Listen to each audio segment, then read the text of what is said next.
नमस्कारम दोस्तों, आज हम ये चर्चा करने वाले हैं कि हमारी आत्मा होती है या नहीं होती, हमारा मन होता है या नहीं होता है। तो वास्तव में हकीकत बात ये है दोस्तों कि जो अपने स्वरूप को जान लेता है उसके लिए ना तो मन होता है और ना आत्मा होती है। ये सब जो होना है ये उनके लिए है जिन्होंने अभी जाना नहीं। जैसे हम समझने के लिए मानते थे कि आ से आम होता है, का से कबूतर होता है, गा से गधा होता है, घा से घड़ा होता है, लेकिन वास्तव में क्या वो घा से घड़ा, गा से गमला, आ से आम होता है? नहीं होता। वो हमें समझने के लिए बताया गया था, लेकिन समझ गए तो फिर उसको छोड़ दो। हम गणित में मान करके चलते थे, माना कि x माना कि y, लेकिन जो x और y हैं वो उसका सॉल्यूशन नहीं होता था। वो आंसर पाने के लिए एक सहारा होता था, और जब आंसर आ जाता था तब हमको x से कोई मतलब नहीं होता था। वैसे ही ये आत्मा, ये मन, ये भीतर जाने के लिए सहारे मात्र हैं, आलंबन मात्र हैं, लेकिन हमने क्या किया? हमने इनको ही प्रमुख मान लिया। दोस्तों, मन कुछ भी नहीं है और मन का खुद का कोई अस्तित्व नहीं है। मन एक भ्रम है।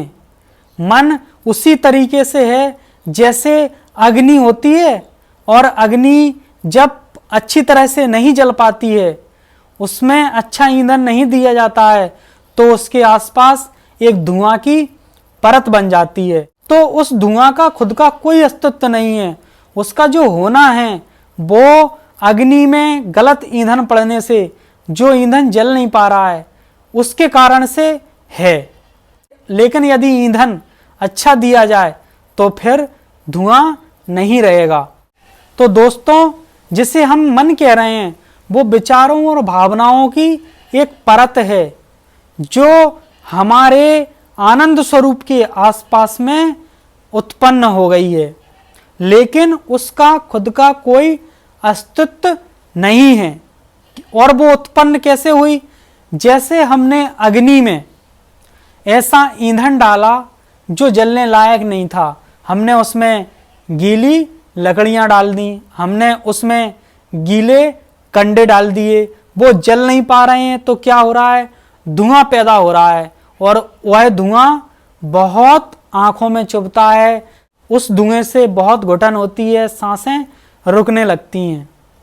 वैसे ही हमने इस अपने आनंद स्वरूप को बाहर से ऐसा ईंधन दिया जो इसके लायक नहीं था। तो जो हमारे आनंद स्वरूप के लिए उपयुक्त ईंधन नहीं था, वह था झूठ, चोरी, हिंसा, व्यभिचार, मांस भक्षण।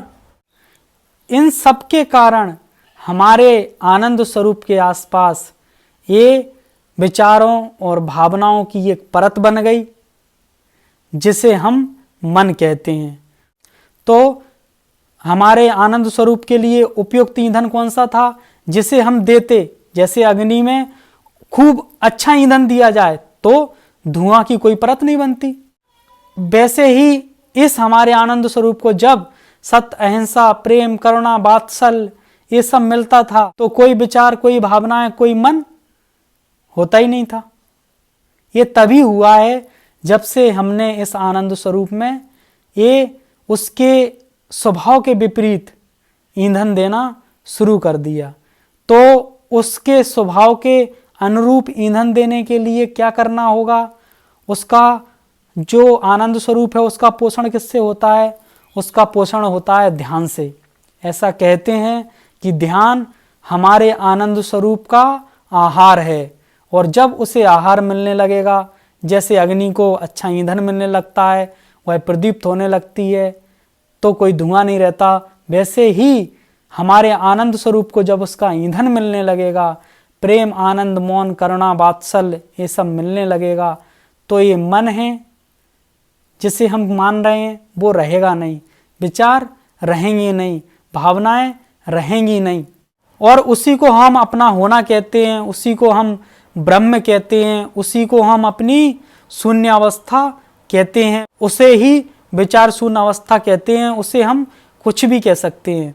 तो ये मान लेना भी अंधविश्वास ही है, जिसे हम नहीं जानते, जिस आत्मा को हमने देखा नहीं, जिस मन को हमने देखा नहीं, उसे मान लेना ये भी एक अंधविश्वास है।